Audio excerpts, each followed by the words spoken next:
perspective, especially with Poonawalla, where, you know, the ticket size was pretty large pehle, right? From now you've come down to the 10 lakh rupees ticket size. So you have seen both the journeys of higher ticket size to a lower ticket size and more micro loans. So as we were chatting in the morning, that first thing is that obviously to protect the loan, we take a 50% of the loan value as the property value as LTV, and then we do a protection cover on that.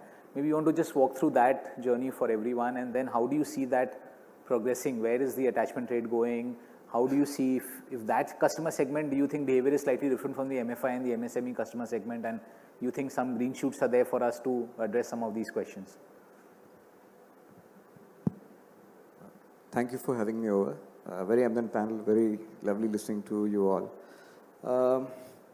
If I can just reflect back a little and look at the landscape, I think if you step back and take a larger view, I think one of the things is that all of us are extremely proud of the fact that we are the world's 5th largest economy.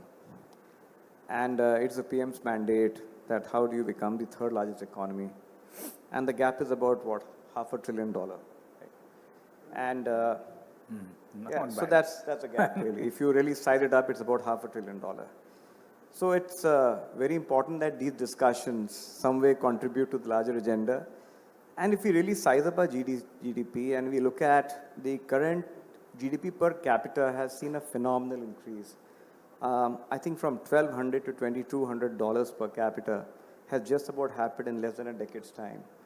Moving from here to $3,000, I think is something which possibly can even happen in 5 to 6 years' time. The very important aspect to note is that the debt per capita is about $1,200, round about that kind of a number.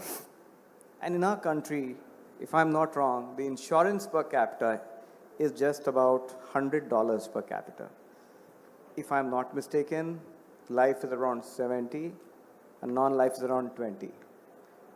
What it means is that when compared to other developed nations, we are about 1/30th of the size of what the possible insurance penetration could be.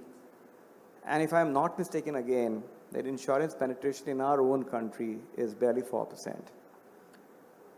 If I contrast this on what we are experiencing on the ground, is a massive phenomena of urbanization. About 30 kilometers of road construction per day. The theme of this session is last mile insurance connect. But there is a last mile actual connect happening. Every time there is a Lucknow to Sitapur to Lakhimpur Kheri, there is a road or there is a development which is happening. And it's for real. Today we have 1.5 lakh kilometers of road constructions and still a massive amount of connection which is happening. On top of it, we have brilliant, one of the world's best. We have skipped the desktop and we have a mobile connectivity. We've seen fintech loans done a phenomenal job what credit bureaus did a long time back. The fintechs have done, now the insurtechs have come, the wealth techs have come. Now what does it really mean? What are we seeing on the ground? We are seeing a lot of customers who are addressing their need first of roti, then kapda, and makan along with makan insurance. If you look at the hierarchy of needs, insurance by and large only begins to come as when your disposable income begins to rise. The point I'm trying to make is that with every increase of GDP per capita, the ability to get insurance done is only getting higher. And how experiencing this on the ground? I think we do long tenor loans, and our long tenor loans also need long-term insurance, which means our insurance penetration is 100%. We don't do a loan without insurance. So you don't give only if there is? No, we don't. We don't even touch. Okay. It's important for a customer to be insured, and it is not about because we just want to sell a loan and get done. Because if the prime mover does not exist, so घर वाले बेघर ना हो जाएं, इसका कदर है हमें. We kind of really worry about that. So it's a stated theme that forget attachment, forget mathematics. You take care of the consumer. So in most cases also, even if there is a shortage of loan and there's a widow, we tend to write it off so that the family is... The house is not... The house is there's a roof over the head of the ones who remain. So it's very important to know that the loan is long term, and we do a long tenor loan as well, and we do 100% penetration. And what we are observing is that our business used to be barely 1,500 crore around 6 years back. We've been growing at almost 30% CAGR.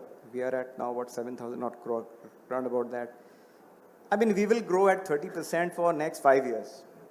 We have field teams. I mean, I just to tell you that we are a team of around 1,700 field sales officers on the ground. And I'm reasonably sure that we meet possibly at least 4 to 5 customers per day, which makes it around 10,000 customers per day. In a year or in a month, we meet 2 lakh and 25 lakh customers.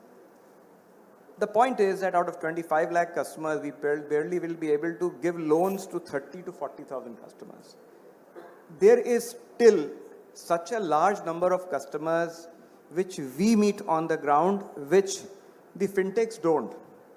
What we have is relationship, we have belief, we have trust, and what the fintechs or the techs have is a lot of customers. Touch point. They have gotten the customers, but how do we deepen them? I think the game will change very significantly from competition to collaboration, and how do we mine into each other's intelligence? The only point is that we don't only have to worry about portfolio health, we have to also worry about customers' health. If both are healthy, I think we both can thrive. So I think that's the way I would like to talk about this.